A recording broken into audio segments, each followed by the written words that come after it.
चलिए फिर आज का टॉपिक हम चलते हैं डीएनए पैकेजिंग, है ना। और ये डीएनए पैकेजिंग क्या है, तो एक्चुअली में जो डीएनए है वो कहाँ से संबंधित है। तो मनुष्य के शरीर में 23 जोड़े गुणसूत्र पाए जाते हैं, ये आप जानते ही हैं, है ना।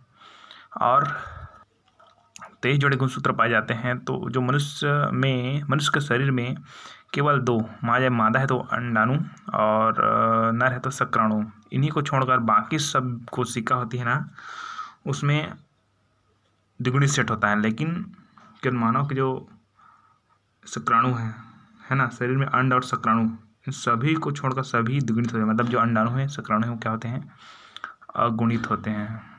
क्या होते हैं, अगुणित होते हैं। अंडाणु शुक्राणु, ठीक है, अगुणित होते हैं, है ना। तो यहाँ जो जितने भी डीएनए गुणसूत्र हैं, है ना, उस गुणसूत्र के अंदर हम लोग अगर अध्ययन करें तो वहाँ डीएनए मिलेगा अपने को, है ना। और डीएनए के जो संरचना हम लोग पढ़ चुके हैं, वहाँ पर क्या होते हैं, क्षारक युगल होते हैं, नाइट्रोजनी क्षारक पाए जाते हैं, वो सब जाते हैं। तो हम लोग कहाँ जा रहे हैं वो तो समझ आ रहा है। कोशिका गुणसूत्र डीएनए यहाँ से होते जा रहे हैं। तो हम लोग अभी चलते हैं डीएनए। तो डीएनए गुणसूत्र में पाया जाता है, हम लोग जानते हैं, है ना। तो गुणसूत्र में पाया जाता है, तो गुणसूत्र में किस तरह से वो स्थित रहती है, किस तरह से उसमें आक्टमर रहते हैं, किस तरह से उसका मॉडल बनाया जाता है, उसको बोलते हैं डीएनए का पैकेजिंग, ठीक है। तो डीएनए पैकेजिंग क्या है, तो कि डीएनए के गुणसूत्र के ऊपर पाया जाता है। डीएनए गुणसूत्र के ऊपर पाया जाता है, ये तो मैं अभी बता दिया। डीएनए गुणसूत्र के ऊपर पाया जाता है और गुणसूत्र के ऊपर ही डीएनए के विन्यास को, मतलब जो गुणसूत्र है, क्रोमोसोम है, वो क्रोमोसोम में, ये क्रोमोसोम है माना जाता है। इसमें जो डीएनए है, वो जो डीएनए का जो विन्यास है, जीन है ना, जो डीएनए जीन पूरा एक दूसरे से संबंधित है, ये अनुवांशिक पदार्थ है। तो गुणसूत्र के ऊपर ही डीएनए के विन्यास को हम लोग कहते हैं डीएनए पैकेजिंग। इसे स्पष्ट करने के लिए न्यूक्लियोसोम मॉडल दिया और एक सोलेनॉइड मॉडल भी दिया गया है, लेकिन केवल न्यूक्लियोसोम मॉडल को ही हम लोग पढ़ेंगे। तो न्यूक्लियोसोम मॉडल क्या है कि इस मॉडल को सर्वप्रथम कार्नबर्ग एवं थॉमस नामक वैज्ञानिक ने दिया था। सीधी बात, कार्नबर्ग और क्या है, थॉमस नामक वैज्ञानिक ने दिया था। न्यूक्लियोसोम मॉडल के अनुसार आपका पहला पॉइंट देखिएगा। अब न्यूक्लियोसोम मॉडल, अब हम लोग किसकी संरचना पढ़ रहे हैं, डीएनए के पैकेजिंग की संरचना पढ़ रहे हैं। तो किस तरह से पैकेजिंग हुआ उसको देखिए। ये डीएनए अणु की पैकेजिंग, है ना। तो इसके लिए तो आपको बहुत एक एक पॉइंट को ध्यान से देखना पड़ेगा कि हम लोग कहाँ से जा रहे हैं। गुणसूत्र में क्या पढ़ रहे हैं, डीएनए। तो उसी डीएनए है वो कैसे संरचित रहती है उसमें, ठीक है।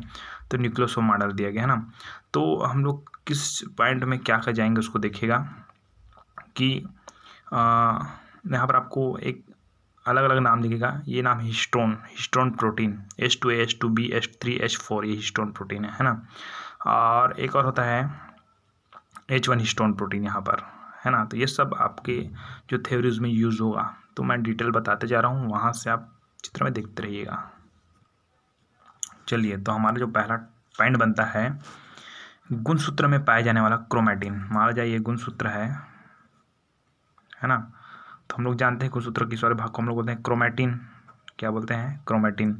तो गुणसूत्र में पाया जाना जो क्रोमैटिन है वो डीएनए तथा हिस्टोन प्रोटीन का बना होता है। किस का बना होता है, डीएनए और किसका, हिस्टोन प्रोटीन भी बताया मैं, H2, H2B, H3, H4, यही सब हिस्टोन प्रोटीन है। तो ये पहला पॉइंट आपका क्लियर हो गया कि गुणसूत्र में पाए जाने वाला जो क्रोमैटिन है ना, जो क्रोमैटिन है ना, ये क्रोमैटिन है डीएनए और किसका बना होता है, हिस्टोन प्रोटीन का बना होता है। हम लोग किसको बता रहे हैं कि गुणसूत्र के ऊपर जो डीएनए है वो कैसे विन्यास रहती है, कैसे विन्यस्त रहती है, उसको बता रहे हैं। तो ये क्लियर हो गया। दूसरे चलते हैं कि क्रोमैटिन की इकाई। मान एक क्रोमैटिन, अब देखिए पूरे कंप्लीटली भाग को हम लोग बोलेंगे क्रोमैटिन। क्या बोलेंगे, क्रोमैटिन। और क्रोमैटिन का जो इकाई है, केवल एक संरचना, छोटी संरचना है ना। अभी मैं इस चित्र को छोटा बना दूँ, ये क्रोमैटिन है। क्रोमैटिन की जो इकाई है, इकाई मतलब समझ रहे हो आप लोग कि पूरा कंप्लीटली इसको क्रोमैटिन बोलेंगे, मगर उसके एक भाग को निकालेंगे तो उसको हम लोग बोलेंगे न्यूक्लियोसोम। क्या बोलेंगे, न्यूक्लियोसोम। मान लो इस तरह से संरचना दिखाई दे रही है ना, ठीक है। तो ये जो भाग होता है कंप्लीटली, है ना, ये आपका एक न्यूक्लियोसोम हो जाएगा, न्यूक्लियोसोम, है ना। मतलब कंप्लीटली इसको एक साथ देखेंगे, जैसे कि कंप्लीटली किसके अंदर है तो उसको बताता हूँ। ये कंप्लीटली एक गुणसूत्र के अंदर है ना, ठीक है, गुणसूत्र में है। और गुणसूत्र में कौन है, क्रोमैटिन है, ये क्रोमेटिन भाग कहलाता है पूरा कम्प्लीटली। और उस जो क्रोमेटिन भाग की जो इकाई है उस इकाई को हम लोग बोलेंगे न्यूक्लियोसोम। क्या बोलेंगे? न्यूक्लियोसोम। इसीलिए इसका नाम न्यूक्लियोसोम मॉडल है, ठीक है, इसको न्यूक्लियोसोम बोलेंगे, है ना। तो आपका दूसरा नंबर का पॉइंट ये बोलता है कि क्रोमेटिन की इकाई को हम लोग क्या कहते हैं? न्यूक्लियोसोम कहते हैं। तीसरा, प्रत्येक न्यूक्लियोसोम प्रोटीन ऑक्टामर का बना होता है ना। प्रत्येक जो न्यूक्लियोसोम है वो प्रोटीन ऑक्टामर का बना होता है। मतलब ये बोला जा रहा है, ये जो लगा हुआ है ये तक ना, ये जो धागे इससे ये संरचना रही है, ये डीएनए है ना। क्या है? डीएनए। ये लिपटा हुआ है ना, ये लिपटा हुआ है डीएनए है। तो हम लोग न्यूक्लियोसोम किसको कहते हैं उसको देखते हैं ना।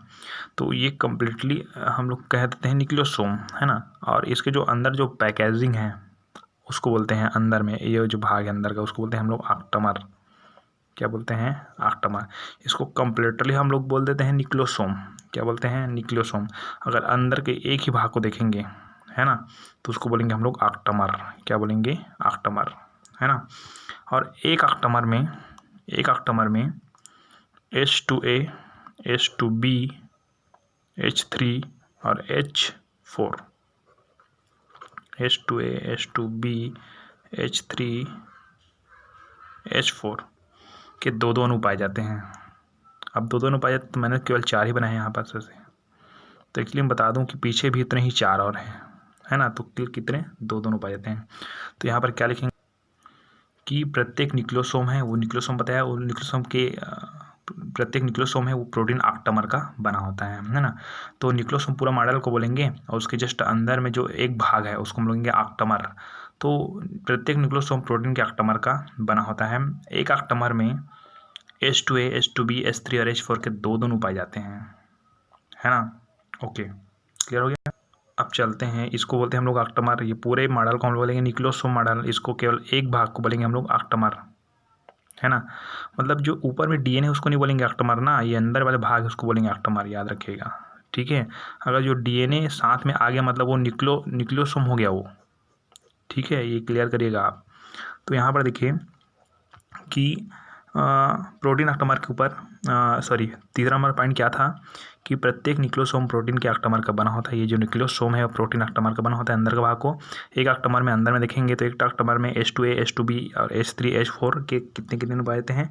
दो अणु पाए जाते हैं, है ना। अब देखिए इस ऑक्टामर के अंदर ये चौथा नंबर का पॉइंट उसको बता रहा हूँ कि ये जो ऑक्टामर है, प्रोटीन ऑक्टामर के ऊपर डीएनए स्टैंड, ये जो लिपटा हुआ है ना, ये डीएनए स्टैंड है, ठीक है। तो प्रोटीन ऑक्टामर के ऊपर जो ऑक्टामर है, इस ऑक्टामर के ऊपर जो डीएनए स्टैंड यहाँ लिपटा हुआ है ना, यहाँ पर भी देखो यहाँ से लिपटा हुआ है ना। तो प्रोटीन ऑक्टामर के ऊपर डीएनए स्टैंड चारों ओर से 3/4 के चक्कर में लिपटा होता है। अब इसका मतलब क्या होता है भाई, है ना, कि प्रोटीन, मैंने चौथा नंबर पॉइंट में क्या बताया कि प्रोटीन ऑक्टामर के ऊपर जो डीएनए स्टैंड है चारों ओर से, ये इसको 1/3 कहते हैं ना, के चक्कर में लिपटा रहता है। अब कैसे लिपटा रहता है तो इसको बता दूं कि ऐसे माल जो है ना, तो कहा जाए इसके पीछे और 4 है, तो एक राउंड मारेगा ना, पहला राउंड मारेगा तो 4 जने लिपट रहेगा नीचे तरफ से। उसका जैसे ऊपर जाएगा थोड़ा से तो केवल 3 जने लिपट रहेगा और एक जने छूट जाएगा। इसको अच्छा से देखिएगा तब समझ आएगा। ये है इसके पीछे 4 जने हैं, है ना। इसके पीछे एक और है, इसके पीछे एक और है, इसके पीछे एक और है। तो पहले लिपटर में से चारों जने आएगा चारों जने, इसलिए 4 लिखा हुआ है यहाँ पास। उसके बाद ऊपर लिपटेंगे तो केवल 3 लिपटे रहेगा, क्योंकि ये देखो 1 2 3 ही लिपटा हुआ है इधर से, ये वाला नहीं है क्योंकि ये नीचे से आया है। और नीचे देखो तो नीचे में चारों लिपटा हुआ है, तो इसलिए 4 1/3 और एक क्यों लिखा है क्योंकि एक छूटा हुआ है यहाँ पास, है ना, इसे लिखा गया है। तो चौथा पॉइंट क्या बोलता है कि प्रोटीन ऑक्टामर के ऊपर डीएनए स्टैंड है वो चारों ओर से 1/3 के चक्कर में लिपटा रहता है। इसमें 200 क्षारक युग्म पाए जाते हैं, क्षार युग्म पाए जाते हैं। ये आपके नॉर्मल सामान्य ज्ञान के लिए है। अब आपका 5वां नंबर का पॉइंट क्या बोलता है कि 2 न्यूक्लियोसोम के बीच, मैंने बताया था न्यूक्लियोसोम क्या है करके, ये लिख रहा है, इसके अंदर भाग को ऑक्टामर बोलेंगे और कंप्लीटली अगर डीएनए को एक साथ बोलेंगे तो ये इसको बोलेंगे न्यूक्लियोसोम, क्या बोलेंगे, न्यूक्लियोसोम। और इसके अंदर के भाग को क्या बोलेंगे, ऑक्टामर। क्या बोलेंगे, ऑक्टामर। तभी न्यूक्लियोसोम की बात कर रहे हैं। तो पांचवा पॉइंट ये है कि दो न्यूक्लियोसोम के बीच, दो न्यूक्लियोसोम बनाया मैं, नीचे दिखाऊंगा मैं, दो न्यूक्लियोसोम के बीच एक डीएनए का खंड पाया जाता है जिसे लिंकर डीएनए कहते हैं।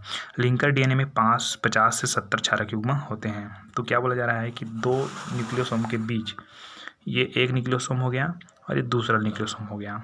तो दो न्यूक्लियोसोम के बीच एक, यहाँ पर एक डीएनए का खंड पाया जाता है। ठीक है, एक डीएनए का क्या पाया जाता है, खंड पाया जाता है, जिसको हम बोलते हैं लिंकर डीएनए। क्या बोलते हैं हम उसको, लिंकर डीएनए, है ना। अब ये लिंकर डीएनए है, अब इसको हम लोग बोल देते हैं लिंकर डीएनए में आ जाए कम्प्लीटली इसको, है ना, लिंकर डीएनए कहते हैं। ये लिंक कर रहा है ना, जोड़ रहा है ना ये कम्प्लीटली। अब लिंकर डीएनए कह देते हैं इसको, गोल को नहीं बोलते हैं ना, याद रखिएगा। ठीक है, तो इसको लिंकर डीएनए कहेंगे, है ना। और लास्ट पॉइंट ये बनता है 6 नंबर का कि लिंकर डीएनए के साथ एक H1 हिस्टोन अणु जुड़ा रहता है। ये जो H1 हिस्टोन अणु है, ठीक है, लिंकर डीएनए के साथ एक क्या जुड़ा रहता है, हिस्टोन अणु। ये 6 टॉपिक है ये डीएनए का पैकेजिंग, है ना। और ये तो एकदम सरल है, इसको रिपीट करके देखिए तो समझ आएगा ज़्यादा। ठीक है।